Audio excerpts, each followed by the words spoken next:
grosse opération, la 26e opération de l'association.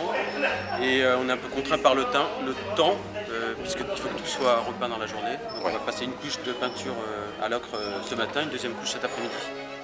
On a peint une douzaine de portes monumentales et puis il y a toutes les portes d'accompagnement. Voilà, et on est à peu près dans les temps et à 17h30 tout sera repeint.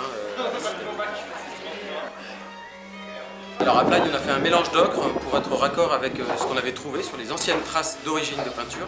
On a fait un mélange d'ocre rouge et d'hématite pour avoir une ocre rouge un peu foncée.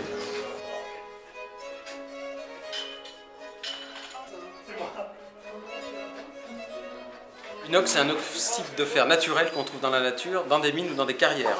Ça vient du grec okra, okra ça veut dire jaune, donc c'est jaune. Et quand on cuit l'ocre, elle devient rouge. Et c'est celle qu'on met en œuvre ici à Blagne. Les avantages de cette peinture, c'est qu'elle est complètement naturelle, elle coûte pas cher et elle protège les bois durablement en les protégeant des ultraviolets, puisque l'ocre c'est le pigment le plus opaque. Et aussi, cette peinture elle laisse respirer les bois. Voilà, donc du coup elle va tenir longtemps.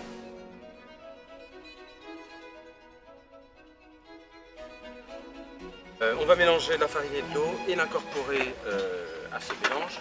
Puis on va faire cuire 15 minutes et puis ajouter successivement l'ocre, recuire 15 minutes, ajouter l'huile de lin, cuire 15 minutes, puis du savon de Marseille, cuire 15 minutes et la peinture sera prête à être appliquée.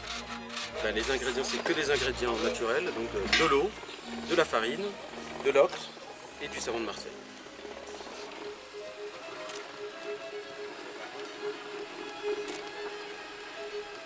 L'association s'adresse à tout le monde. L'idée c'est de donner envie d'utiliser les ocres parce que la tendance malheureusement c'est la fermeture des carrières. Les carrières ferment en France et à l'étranger.